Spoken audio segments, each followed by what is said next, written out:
بسم اللہ الرحمن الرحیم الحمدللہ وکفی وسلام علی عباد الذین اصطفی اما بعد۔ پہلی وجہ معتزلہ کی بیان ہو گئی تھی، اور اس وجہ کا لب لباب کیا تھا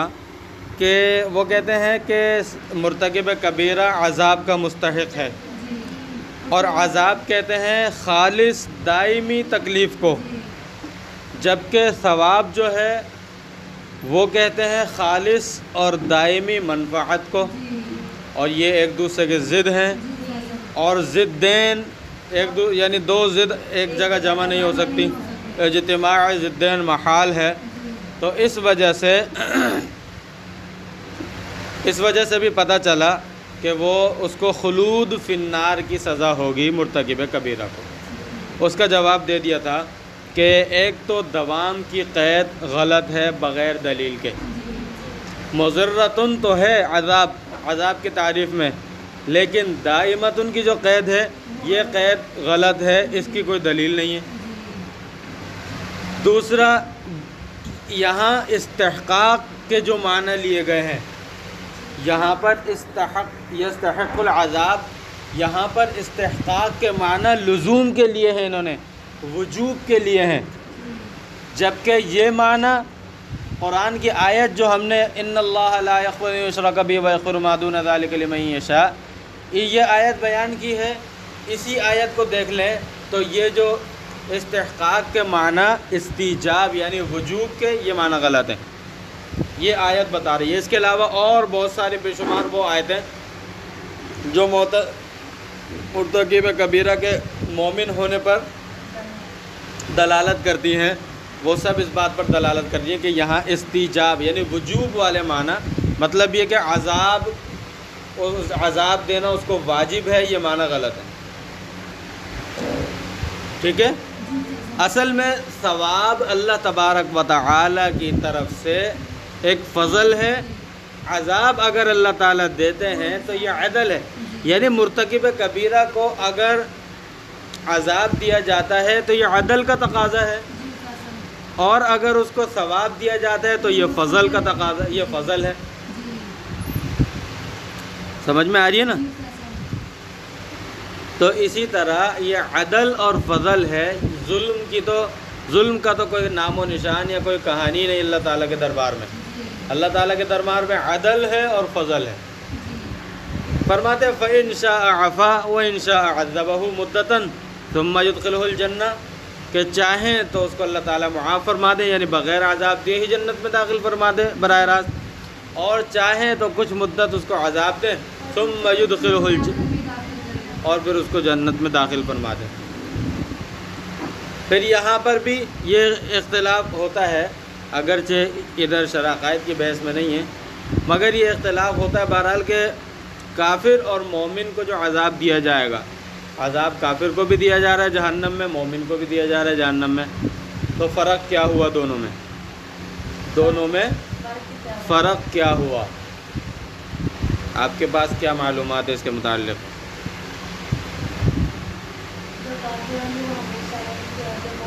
نہیں، ہمیشہ کو چھوڑیں، عذاب نفس عذاب کی بات ہو رہی ہے۔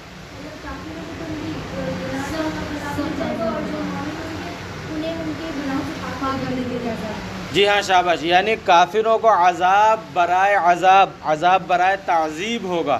یعنی ان کو عذاب جو ہوگا وہ عذاب دینے کے لیے ہوگا، تکلیف دینے کے لیے، اور مسلمان کو جو عذاب ہوگا وہ عذاب برائے تطہیر ہوگا۔ شاباش۔ الثانی، دوسری وجہ بیان کرتے ہیں، فرماتے ہیں، وہ کہتے ہیں معتزلہ، النصوص الدالۃ علی الخلود، یعنی وہ نصوص جو کہ خود مرتکب کبیرہ کے خلود فی النار پر دلالت کرتی ہیں، کقولہ تعالی، جیسا کہ اللہ تبارک و تعالی کا فرمان ہے، وَمَن يَقْتُلْ مُؤْمِنًا مُتَعَمِّدًا فَجَزَاؤُهُ جَهَنَّمُ خَالِدًا فِيهَا، کہ جس نے مومن کو جان بوجھ کر کسی مومن کو قتل کیا تو اس کا بدلہ جو ہے جہنم ہے، خالداً فیہا، اس کے اندر وہ ہمیشہ رہے گا۔ اسی طرح اللہ تبارک و تعالیٰ کا ایک اور قول، وقول تعالیٰ وَمَن يَعْصِ اللَّهَ وَرَسُولَهُ وَيَتَعَدَّ حُدُودَهُ يُدْخِلْهُ نَارًا خَالِدًا فِيهَا، اور جس نے اللہ کی اور اللہ کے رسول کی نافرمانی کری اور اس کے حدود سے تجاوز کیا وہ جہنم میں داخل کیا جائے گا اور اس میں ہمیشہ رہے گا۔ اسی طرح وقولہ تعالی من کسب سیئۃ واحاطت بہ خطیئۃہ فاولئک اصحاب النار هم فیہا خالدون، جس نے برائی کی اور برائی نے گناہوں نے اس کا احاطہ کر لیا، اس کے گناہوں نے اس کا احاطہ کر لیا، تو یہ لوگ جہنمی ہیں، جہنم میں جائیں گے اور ہم فیہا خالدون، اور یہ لوگ اس کے اندر ہمیشہ رہیں گے۔ تو کہتے ہیں کہ یہ 3 آیتیں ہم نے ذکر کی ہیں،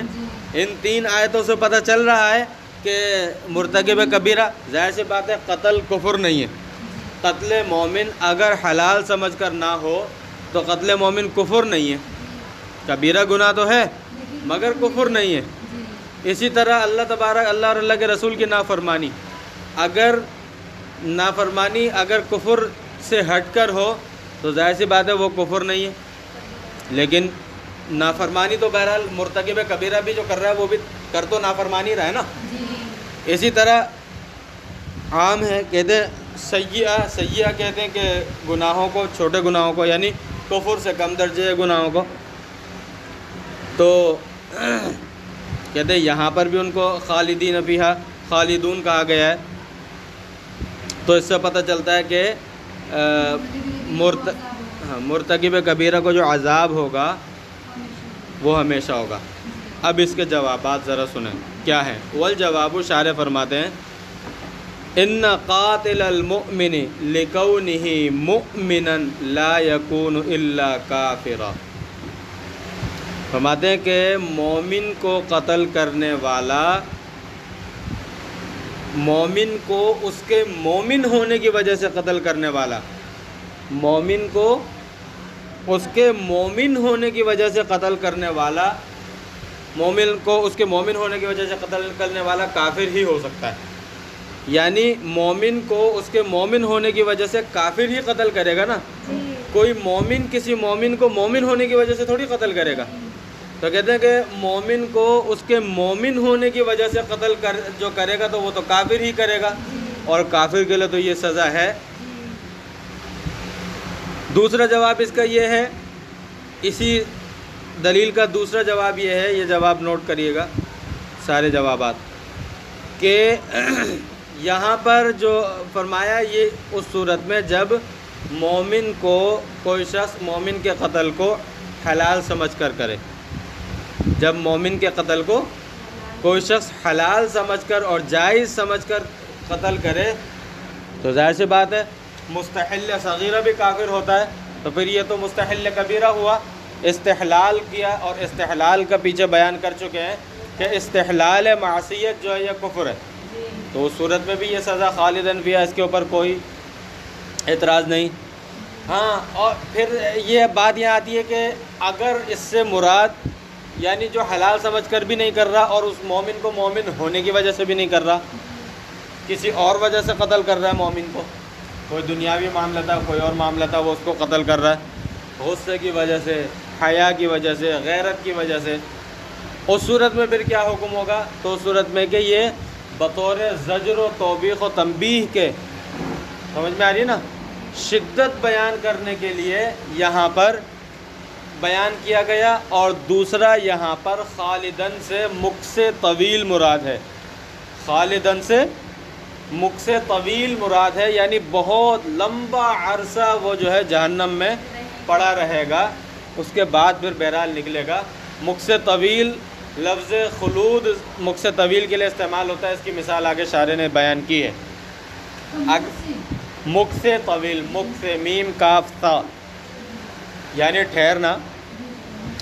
4 جواب آگے سمجھ میں، یعنی اگر اس سے مراد مرتکب کبیرہ ہی ہو، کفر والی صورتیں نہ ہو، تو بھی 2، ایک تو زجر و توبیخ اور تنبیہ کی شدت بیان کرنے کے لیے، اور دوسرا مکث طویل مراد ہے، یہ 2 ہیں، جبکہ اس کو حلال سمجھ کر یا کفر والی صورتیں نہ ہوں، ورنہ باقی یا تو حلال سمجھ کر کرے تو کافر ہے، اور اگر مومن کو مومن ہونے کی وجہ سے قتل کرے تو وہ بھی کافر ہی کرے گا۔ وَقَذَا مَنْ تَعَدَّى، یہاں جو اللہ تعالیٰ نے فرمایا وَيَتَعَدَّى حُدُودَ، اور دوسری جو دلیل انہوں نے بیان کی وَيَتَعَدَّ حُدُودَهُ، تو یہاں پر مراد یہ ہے کہ جس نے تمام حدود پار کر لی ہوں، تمام حدود سے تجاوز کر لیا ہو، اور تمام حدود سے تجاوز جب ہی پایا جائے گا جب کفر پایا جائے گا، جب کفر پایا جائے گا جب ہی تمام حدود سے تجاوز پایا جائے گا۔ تو فرماتے ہیں کہ وَقَذَا مَنْ تَعَدَّى جَمِيعَ الْحُدُودِ، جس نے تمام حدود سے تجاوز کیا، اور تمام حدود سے تجاوز کب پایا جائے گا؟ جب کفر بھی واقع ہو جائے۔ وَقَذَا مَنْ أَحَاطَتْ بِهِ خَطِيئَتُهُ وَشَمَلَتْهُ مِنْ كُلِّ جَانِبٍ،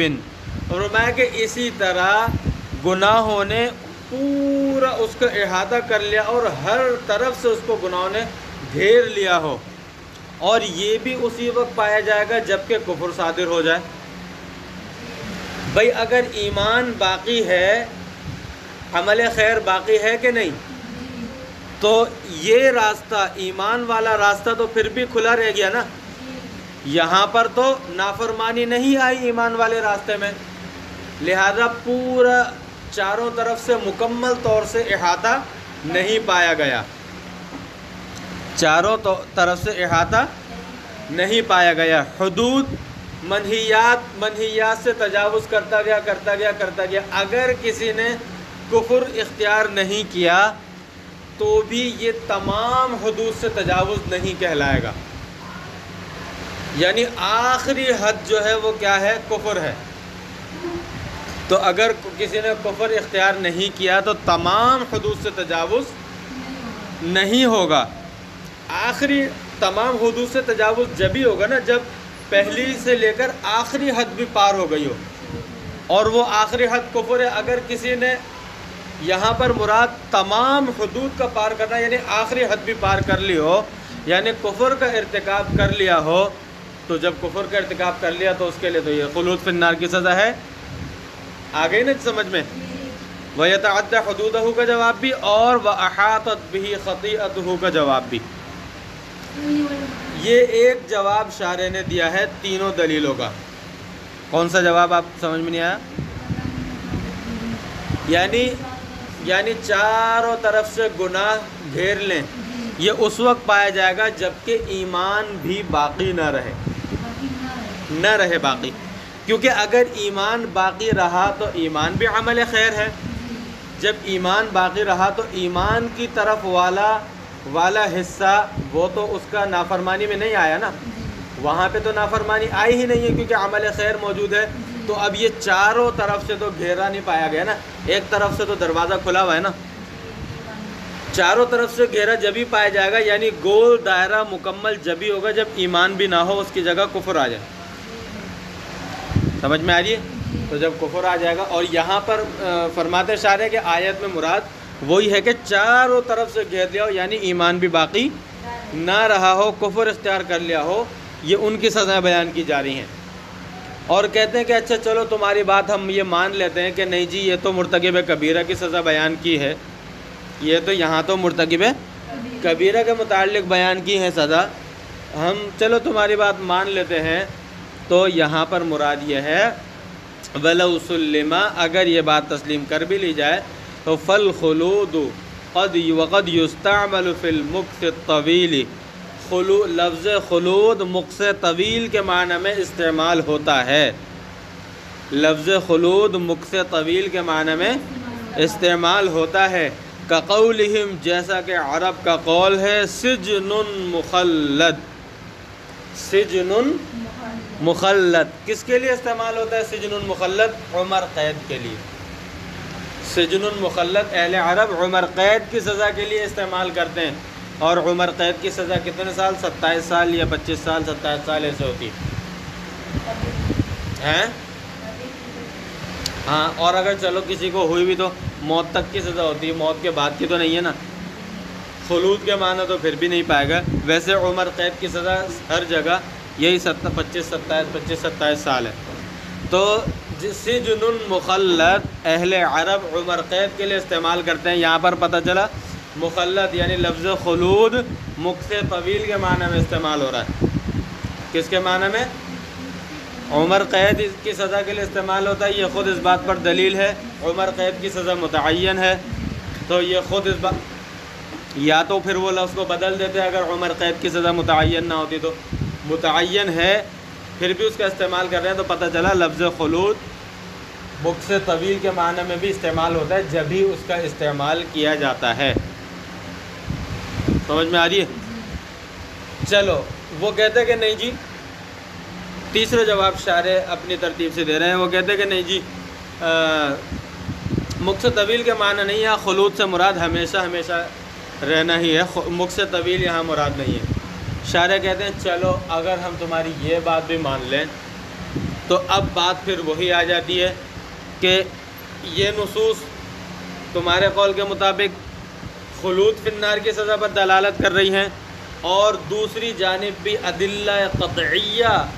جو کہ عدم خلود فی النار کی سزا پر دلالت کر رہی ہیں، جیسا کہ پیچھے گزر چکی ہیں، تو یہ تو دونوں ایک دوسرے کے معارض آ گئیں، اور معارضے سے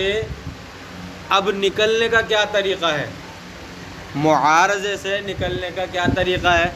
وہ یہی طریقہ ہے کہ جو نصوص خلود فی النار کو ثابت کر رہی ہیں ان نصوص کے اندر تخصیص کی جائے گی، ان نصوص کے اندر تخصیص کی جائے گی کہ اس سے مراد کفار ہیں، اس سے مراد کفار ہیں، یہاں پر کفار کا حکم بیان کیا گیا ہے، اور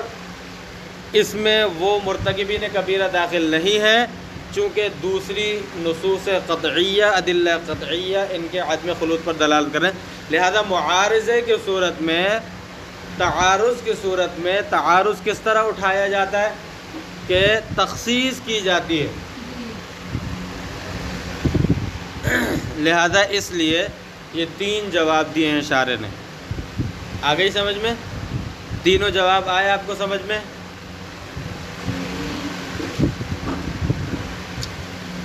آگے ایمان کی تعریف اور اس کی تعریف میں جو مذاہب ہیں ان کو بیان فرماتے ہیں۔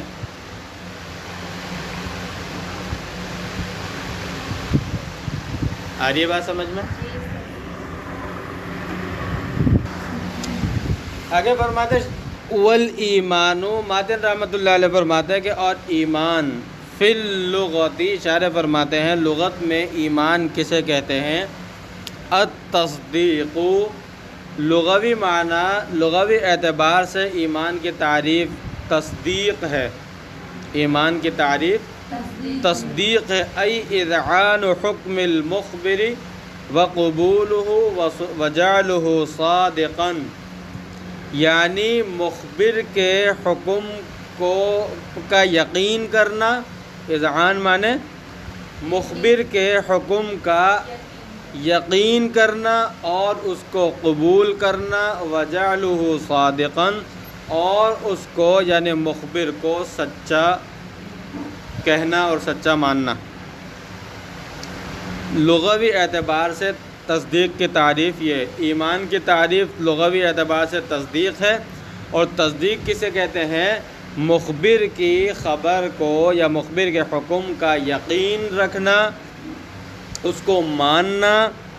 اور وقبولہ، اس کو قبول کرنا، اور اس کو اس بات میں سچا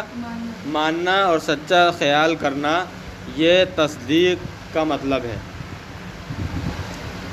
اب یہ ایمان فرماتے ہیں افعال من الامن، یہ امن سے ایمان جو ہے امن سے افعال کا صیغہ ہے، امن سے باب افعال کا صیغہ ہے، یہ کان حقیقت آمن، آمن به آمنہ التکذیب، اس کی حقیقت کیا ہے؟ اصل میں کیا ہے؟ آمن به، یعنی اس کے ذریعے سے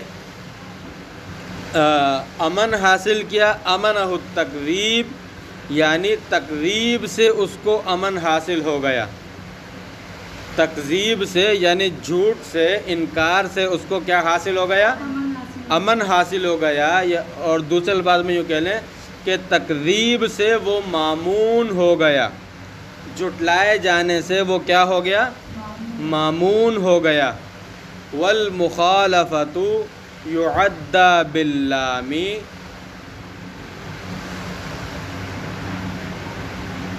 والمخالفت یعنی امن والے امن کے اس کے جو برخلاف معنی ہیں، اگر اس سے مراد اس کے برخلاف معنی لیے جائیں، یعنی امن اور مامون یعنی ایمان کے جو اصل معنی ہیں اعتبار کے معنی میں بھی آتا ہے، اگر اس کے یہ جو یہاں اس کے معنی بیان کیے گئے ہیں اگر اس کے مخالف معنی لیے جائیں، اگر لفظ ایمان اپنے مخالف معنی کے لیے استعمال ہو، اگر لفظ ایمان مخالف معنی کے لیے استعمال ہو تو اس صورت میں یہ متعدی باللام ہوگا، اس صورت میں یہ متعدی باللام ہوگا، یعنی اس کا صلہ لام آئے گا، اس کا صلہ کیا آئے گا؟ لام آئے گا، کما فی قولہ تعالی، جیسا کہ باری تعالیٰ کا قول، حکایۃً عن اخوۃ یوسف علیہ السلام، حضرت یوسف علیہ السلام کے بھائیوں کی جو حکایت بیان کرتے ہوئے اللہ تبارک و تعالی نے فرمایا، وہ کیا فرمایا؟ وَمَا أَنْتَ بِمُؤْمِنٍ لَنَا، اور آپ ہماری بات کا اعتبار نہیں کریں گے۔ یہ مخالف معنی ہوئے نا، ایمان کے معنی تو یقین کرنا، اعتبار کرنا ہے، یقین کرنا ہے، اور اگر یقین نہ کرنے کے معنی میں اس کو لایا جائے تو پھر اس کا صلہ لام آئے گا، اس کا صلہ کیا آئے گا؟ لام آئے گا۔ بات سمجھ میں آ رہی ہے؟ یعنی ایمان کے معنی تصدیق ہیں، ماننے کے، یقین کرنے کے معنی میں، اگر یہ نہ ماننے کے معنی میں استعمال کرنا ہو تو اس صورت میں پھر اس لفظ ایمان کے ساتھ اس کا صلہ لام آئے گا، لام صلہ اس کا آئے گا، تو پھر یہ نہ ماننے کے معنی میں، غیر یقینی کے معنی میں استعمال ہوگا، غیر تصدیق کے معنی میں استعمال ہوگا، جیسا کہ حضرت یوسف علیہ السلام کے بھائیوں کی حکایت بیان کرتے ہوئے اللہ تعالیٰ نے کیا فرمایا قرآن کریم کے اندر؟ وَمَا أَنْتَ بِمُؤْمِنٍ لَنَا، بِمُؤْمِنٍ نا نہیں کہا انہوں نے، یا بِمُؤْمِنٍ مِنَّا، بلکہ بِمُؤْمِنٍ لَنَا ای بِمُصَدِّقٍ، یعنی آپ ہماری بات کی تصدیق نہیں کریں گے، آپ ہماری بات کی تصدیق کرنے والے یعنی نہیں کریں گے۔ اور دوسرا یہ اس کا صلہ با بھی آ سکتا ہے، اس کا صلہ با بھی آ سکتا ہے، کما فی قول وبالباء کما فی قول علیہ السلام، جیسا کہ آپ صلی اللہ علیہ وسلم کا قول الایمان ان تؤمن باللہ، الایمان ان تؤمن باللہ، کہ یعنی یہ بغیر با کے بھی اسی معنی میں استعمال ہوگا اور با کے ساتھ بھی اسی یقین اور تصدیق کے معنی میں استعمال ہوگا، اور خلاف تصدیق، خلاف یقین کے معنی میں استعمال کرنے کے لیے اس کا صلہ لام لانا پڑے گا، جیسا کہ آپ صلی اللہ علیہ وسلم فرمایا کہ ایمان یہ ہے کہ ان تؤمن باللہ، یہاں پر تؤمن کے بعد با اس کا صلہ لے کر آئے کہ تم اللہ پر ایمان لاؤ، الحدیث ای تصدق، یعنی تم اس کی تصدیق کرو۔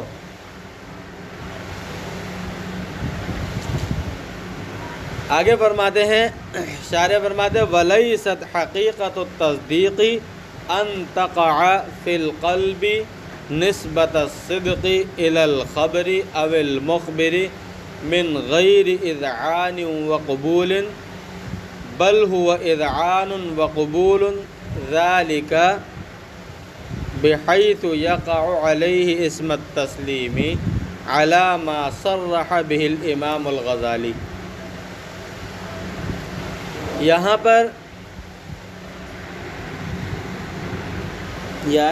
پر ایک سوال یہ پیدا ہوتا ہے کہ آپ نے جو ایمان کی تعریف کی ہے تصدیق، اس کا مطلب یہ ہے کہ یعنی کسی کے سچا ہونے کی نسبت دل میں آ جائے۔ تصدیق کا مطلب کیا ہے؟ کسی کے سچا ہونے کی نسبت، یعنی آپ صلی اللہ علیہ وسلم کی یہاں مراد ہے، تو کہتے ہیں کہ اس پر اعتراض یہ ہوتا ہے، اشکال یہ وارد ہوتا ہے کہ آپ صلی اللہ علیہ وسلم کے سچا ہونے کی نسبت دل میں آ جائے، یہ آپ کی تعریف سے یہ پتہ چلتا ہے، اس اعتبار سے تو وہ کہتے ہیں کہ اس اعتبار سے تو بہت سے کفار بھی مسلمان شمار ہوں گے، بہت سے کفار بھی کیا شمار ہوں گے؟ مسلمان اور مومن شمار ہوں گے، کیونکہ جیسے یہود تھے، بہت سے یہود ایمان نہیں لاتے تھے، مگر آپ صلی اللہ علیہ وسلم کے متعلق وہ دوسروں کو کہتے تھے کہ یہ نبی برحق ہیں، تو ان کے دل میں آپ صلی اللہ علیہ وسلم کی سچائی تھی۔ اس تعریف کے اعتبار سے تو وہ بھی کیا ہوں گے؟ مومن شمار ہوں گے۔ تو شارح فرماتے کہ نہیں، تصدیق کی حقیقت یہ نہیں ہے کہ صرف کسی کے سچا ہونے کی نسبت دل میں آ جائے، یعنی کسی خبر یا خبر دینے والے مخبر کی